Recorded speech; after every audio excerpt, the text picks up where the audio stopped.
이심 전심.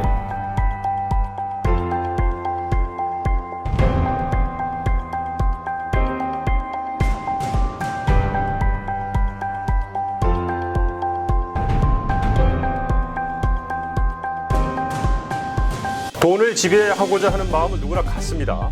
이심 전심. 아메리츠 에셋의 켄체 대표랑 이야기 나누겠습니다. 네, 반갑습니다. 안녕하세요. 네. 근데 오늘 용기 2편, 오늘은 어떤 얘기를 좀 해주시겠습니까? 네. 뭐 질러, 못 먹어도 코, 뭐 이런 의미에서 용기를 말씀드리는 것이 아니고, 그 역사적으로 우리가 시장을 보면 항상 어려운 시기들을 거쳐왔고, 그 시기들을 결국은 다 극복해내고 또 새로운 성장을 계속 이뤄냈다.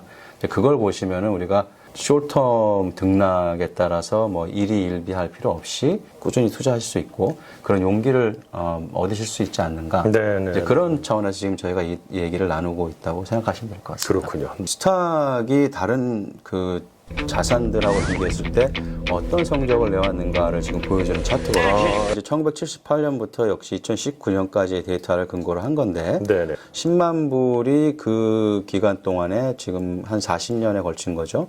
한 11.4 밀리언으로 늘었고, 라지캐 같은 경우는 10.3 밀리언으로 늘었을 거예요. 오호, 네. 저 1978년대 10만 불이 지금은 이제 2020년 되니까 한 38만 불 정도다. 네, 가치가. 거죠. 네네네. 그 다음 게 이제 부동산이에요. 부동산이 한 56만 불로. 생각보다 많이 안 커졌네요. 네, 부동산이 생각보다. 사실 에버리지 리턴이 한 애뉴얼리 3 to 4%이에요. 아하. 지역에 따라서 이제 우리 한국 분들은 그렇죠. 부동산을 많이 하시니까 이제 그리고 특정 시기에 많이 올라가는 시기들이 있죠. 그렇죠. 그렇지만 이제 히스토리컬 에버리지를 보면 그 정도밖에 안 되거든요. 네네. 이제 금 같은 경우가 한 68만 불로 자란 걸로 지금 나와 있죠. 네. 그리고 이제 뭐 숏텀 가버먼 본드 국채가 이제 단기 국채 같은 단기 경우가 국채요. 이게 1.1 밀리언으로 자랐을 거고, 네. 이제 가버먼 본드라 그러면 이제 10년 이상 이제 긴 이제 장기 국채겠죠. 네네네. 그런 것들은 이제 1.7 밀리언으로 자란 걸 볼 수 있을 거예요. 그러니까는 사실 뭐 투자 자산과 비교했을 때, 뭐 인플레이션과 비교했을 때. 이 주식형 자산, 증시를 대체할 만한 어떤 다른 투자 자산은 사실 없다. 이렇게 얘기할 수도 있겠죠. 주식형 자산에만 투자해야 된다 이런 얘기는 아니지만 이제 개인의 그 상황에 따라서 목적에 따라서 이제 다이버시피케이션이 필요하겠죠. 이제 폴폴리오 분산이 필요하겠지만 자산별 그 그로스 퍼포먼스를 보면 이렇다는 걸 이제 말씀을 드리는 거죠. 아가 이제 15년이라고 돼 있는데 그 얘기가 뭐냐면 이제 15년 동안 홀딩하고 있을 경우에 거의 85% 이상이 어떤 다른 투자 자산 유형에 비해서 이제 주식형 자산의 성적이 월등히 좋았다. 이제 우리가 이걸 볼 수가 있는 거죠. 지금 많은 분들이 이제 스탁이 너무 또 올라온 거 아니냐. 뭐 이거 고점인 것 같은데. 이거 뭐 조정식이 또 거칠지 않겠느냐. 뭐 이런 얘기도 떨어지는 하죠. 거 아니겠느냐. 뭐 이런 걱정을 하시는 분들도 계시고. 사실은 월가의 분석가들은 대부분 올해 증시 성적이 양호할 거로 지금 내다보는 견해가 우세하긴 하거든요.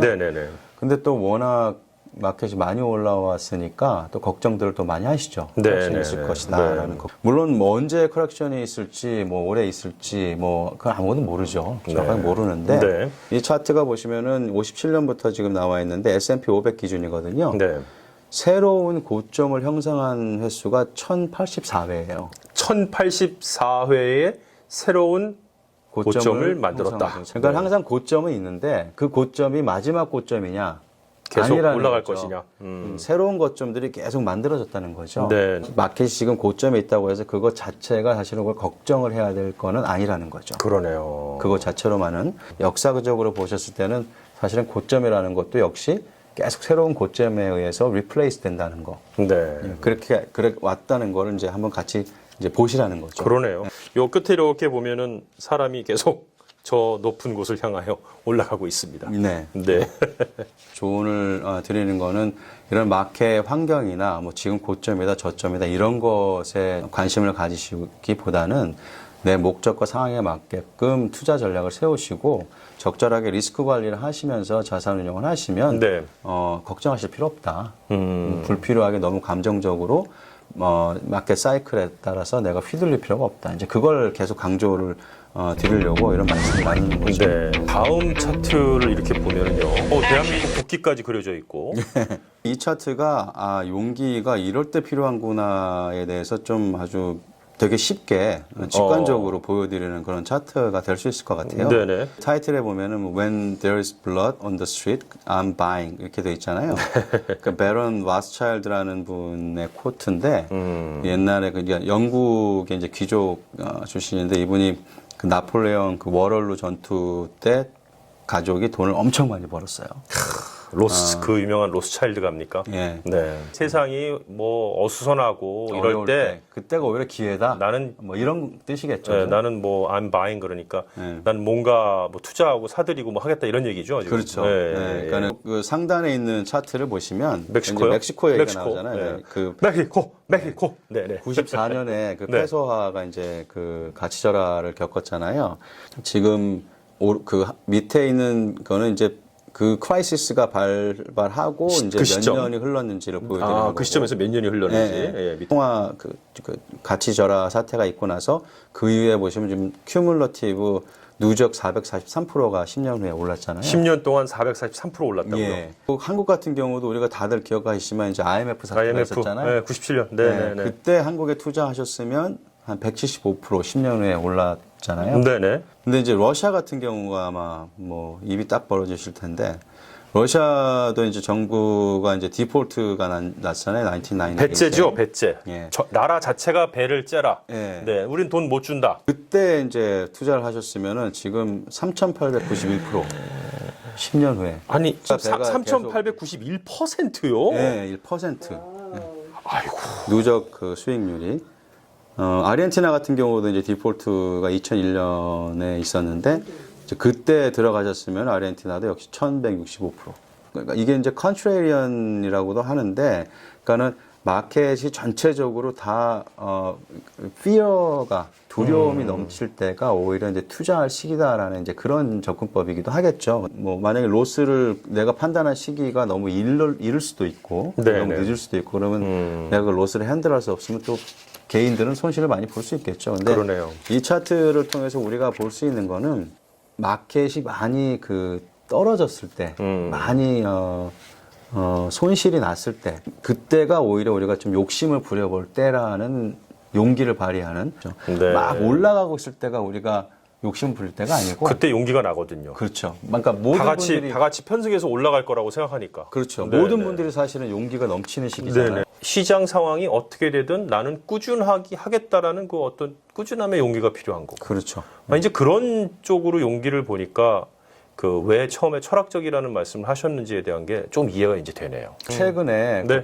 바로 작년이죠. 네, 빠른 속도로 마켓이 떨어졌는데 네. 이제 그때 사실 많은 분들이 그 거의 저점 근처에서 이제 다 이거 무슨 일이야, 이거 큰일 나나 보다 그러고 다 손절매를 하신 경우들이 많아요. 그랬군요. 그건 사실은 리테일의 일반 개인 투자자들이나 아니면 기관 투자자들이나 사실은 거의 비슷했어요. 기관 당시엔요? 쪽에서도 제때 들어가지 못한 기관들도 많아요. 너무 놀란 거죠. 이런 일이 없었기 때문에. 그러니까 너무 살면서. 빨리 내려갔다 네. 빨리 올라갔기 때문에 네네네. 타이밍을 다 놓친 거죠. 아하. 재투자할 타이밍을. 네. 그래서 오히려 그 시기에 이런 두려움을 잘 극복하시고 용기를 발휘해서 일관된 투자를 지속하셨다면 아마도 원금을 회복했고 수익을 많이 발생시켰겠죠. 일관성을 가진 용기 있는 투자 전략을 갖지 못하시고 그거를 적용하지 못하셨다면 이제 그런 것들 다 미스하셨을 확률이 많죠. 오늘의 마지막 차트인데요. 네. 사실 마켓이 떨어지면 사실 다 좀 겁나죠.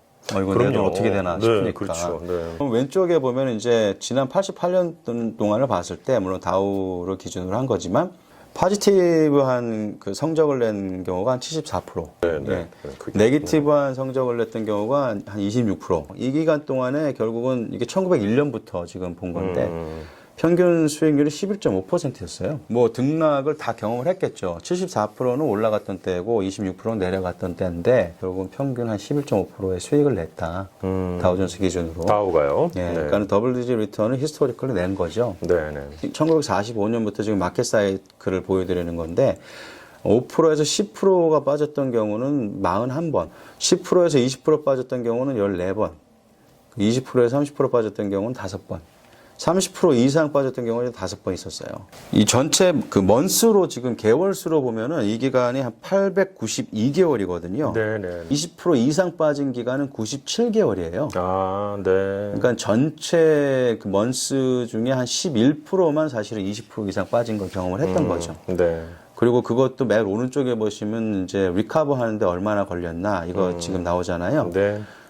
5 to 10% 내려갔을 경우에는 평균 리커버 하는데 3개월이 걸렸어요. 네. 뭐 지난 시간에 우리가 마이너스가 뭐 5%가 났을 때 10%가 났을 때 회복하는데 7% 수익을 기준으로 하면 얼마나 걸린다 본 적이 있으시잖아요. 사실 그거보다 실질적으로 더 빨리 회복을 했죠. 그러네요. 10% 20% 빠졌을 때 14번이 그런 경우가 있었는데 사실 원금 회복하는데 7개월밖에 안 걸렸어요. 그러니까 실제로 마켓은 이렇게 그 러스가 난 베어 마켓이 온 다음에 리바운드는 훨씬 더 수익률이 좋기 때문에 네. 훨씬 더 또 빨리 회복을 하실 수가 있죠. 그리고 이미 이제 투자를 하고 계시다고 하면 또 역시 마켓 사이클에 따라서 이제 등락이 올 때 네. 크게 이제 베어 마켓이 올 때 내가 어떻게 그거에 대처할 것인가 그 컨셉을 좀 관점을 좀 네. 가지실 수가 있겠죠. 내가 결론을 좀 내려주시면요. 네. 예 지금 결론을 내려고 그러는데 좀 잘 내려주십시오, 결론을. 네네.